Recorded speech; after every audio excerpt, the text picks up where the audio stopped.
Bonjour à tous et bienvenue sur Génération Télévision. Je suis très heureux de vous retrouver aujourd'hui pour une vidéo un peu bonus, c'est vrai, et un petit peu particulière, puisque aujourd'hui je vais m'ouvrir mon entre-deux souvenirs un petit peu. C'est une vidéo en fait où je vais vous présenter un petit peu tous les livres et toutes les choses que je possède en rapport avec la télévision. Alors je ne vous montrerai pas les DVD par exemple que j'ai, les archives, tout ça, parce que vous les avez vus sur la chaîne bien sûr, mais plutôt ce qui est matériel, quoi, quelque chose vraiment qui me tient, quelque chose qui est un souvenir, voilà, et qui a une âme un petit peu à mon sens et à mon goût. Voilà. Alors pour commencer, je vais vous présenter des lectures. Alors c'est un peu plus actuel, avant de passer dans le passé. C'est des lectures que j'ai eues récemment, là, sur les émissions de jeunesse françaises et que je tenais à vous montrer. Notamment parce que ça pourra nous servir aussi, ça pourra moins me servir pour les prochaines vidéos sur les émissions jeunesse, voilà. Et c'est quelque chose qui était vraiment très important pour moi à vous montrer. Donc il y a des livres qui sont importants que je voulais vous montrer, comme ici par exemple celui-ci, Les visiteurs de notre enfance, donc évidemment sur Les visiteurs du mercredi, vous l'aurez compris, l'émission de Christophe Izard. Le livre est assez lourd, enfin il est assez gros, il est plutôt bien, voilà, il est plutôt sympa. Un autre livre également de la même collection, toujours de Christophe Izard, Nos années Casimir, évidemment sur l'île aux enfants avec tout ce qui en découle. Livre aussi un peu bible, hein, vraiment très, très intéressant. Ensuite nous avons le même type de livre, mais cette fois-ci pour une autre émission jeunesse très culte, c'est Récré à 2 bien sûr, avec Dorothée.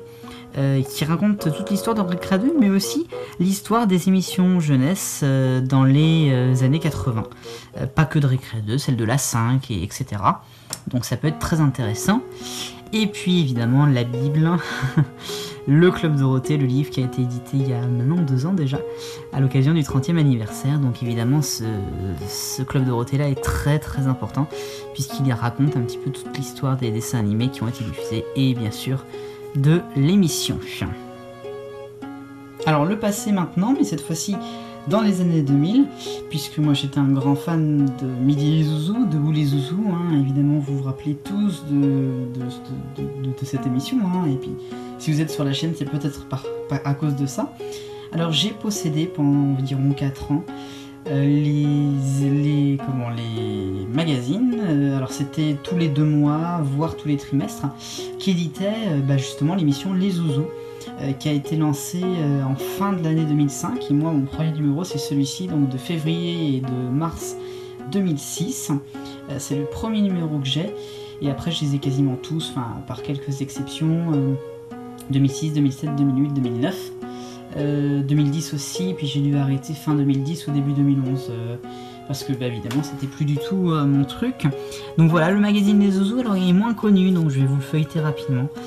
C'était un magazine qui montrait des bandes dessinées, des petits jeux avec les héros des Zouzous de l'époque. Donc là, Didou,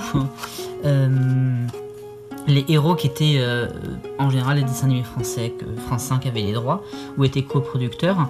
Oui Oui, donc là c'est une petite bande dessinée rapide de Oui Oui, une page de jeu. Kiri aussi, le clown Kiri, je me souviens plus trop du dessin animé. Les frères Koala, voilà. Avec un joli jeu qui concerne les frères Koala. Alors bon, le livre un petit peu, voilà. Bob le bricoleur, hein. Avec des jeux aussi, et donc c'est terminé, mais il y avait d'autres personnages sur les autres numéros. Il y avait 5 rue Sésame aussi, du temps de, et donc voilà, et donc là j'avais dessiné, je sais même pas ce que j'avais marqué. Didou, voilà, et donc voilà comment ça se faisait à la fin du magazine. Les autres sont en meilleure qualité, c'est juste que celui-là c'est le premier, donc voilà. Donc je voulais vous montrer ceci. Et donc je voulais montrer un des derniers que j'ai eu, donc là c'est mars-avril 2010, donc 4 ans après. Et alors celui-là évidemment vous l'aurez remarqué, c'est celui de la nouvelle mouture Zouzou de Ludo, voilà, donc évidemment quand ça avait un petit peu changé de qualité. Donc là par exemple voilà, ils ont marqué Ludo Zouzou reste leur magazine préféré, qu'est-ce que ça change, voilà. Voilà, donc là les dessins animés, donc je regardais plus moi à l'époque, hein, donc Il y en a certains que ça me dit quelque chose, celui-là, là, par exemple, bon, Thomas le Train évidemment, mais Peppa Pig, mais voilà, ça avait un petit peu changé, je dirais. Il y a encore Oui Oui, hein, mais voilà, il y avait eu quelques changements. Et donc là, voilà, une belle page de pub, pas de repos pour les héros, et donc voilà, Ludo, donc France 3, France 4, France 5. C'était vraiment la nouvelle mouture. Autre magazine que j'ai également retrouvé, les Champions de Fort Boyard. Donc celui-là c'est l'été 2009, donc je sais pas exactement s'il y en a eu tous les ans, ce genre de choses. Sache que moi donc j'ai celui-ci. Je sais que cette année ils vont refaire pour les 30 ans. Enfin les 30 ans. La 30e édition, parce que les 30 ans c'est l'année prochaine. N'est-ce pas Madame Larochebert? Voilà, donc c'était un peu, des fois ça pouvait être peut-être un peu compliqué, mais voilà, c'était un petit livre qui permet de faire des jeux un petit peu, voilà. Il y a même la banque à Boyard à découper. Ah, d'accord, vachement bien. Donc là, c'est toutes les solutions, voilà, et puis alors, il y avait en combien de temps il fallait faire ça, enfin, voilà, un petit truc rigolo, peut-être un chouïa compliqué, hein. J'ai pas regardé la salle du trésor, voilà. J'ai pas regardé, donc le Nintendo DS, moi je l'avais, hein, le jeu. Regardez, c'est de 7 à 77 ans. Bon, peut-être un peu dur pour les petits, hein, mais bon, voilà. Fort Boyard. Hein. Il y en aura d'autres cette année, donc. Hein. Alors évidemment, je ne pouvais pas ne pas parler de Gulli, parce qu'il y a une période de ma vie qui a été marquée par Gulli, en 2010 notamment, du côté des dessins animés. Donc je voulais vous montrer un des exemplaires de Gulli le Mag. Alors je dois en avoir que 2 ou 3. Celui-ci, c'est mars-avril 2011.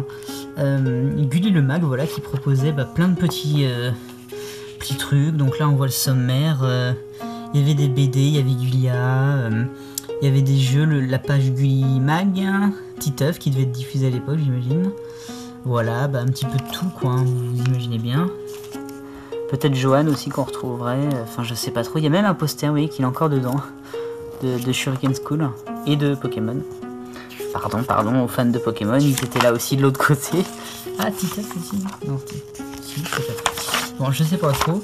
Mais voilà, donc c'était plutôt rigolo, hein, et puis c'était bien fait, voilà. Et tiens, regardez ce qui est le programme de Gulli. Hein.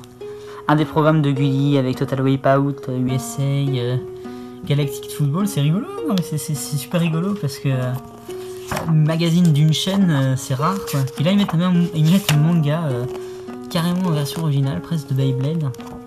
Et non, franchement, c'est plutôt bien. Donc ça, c'est Gulli le Mag. Voilà.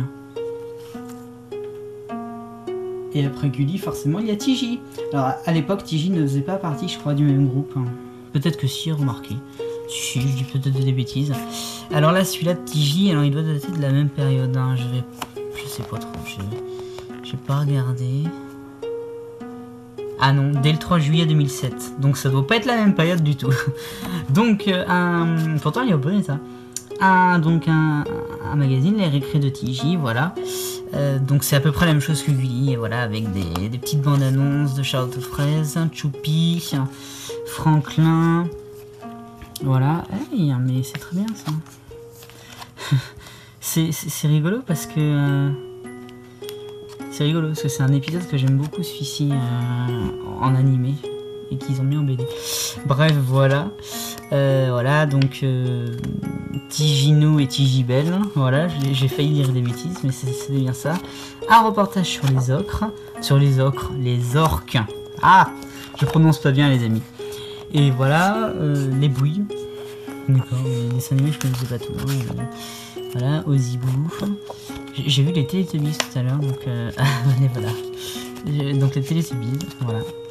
Et Azur et Asmar, donc oui effectivement c'est pas du tout 2010. Et exactement la page aussi pour regarder un petit peu les programmes sur TJ. Les rendez-vous. Voilà. Plutôt rigolo ça aussi. Et je souhaitais terminer par un petit bonus.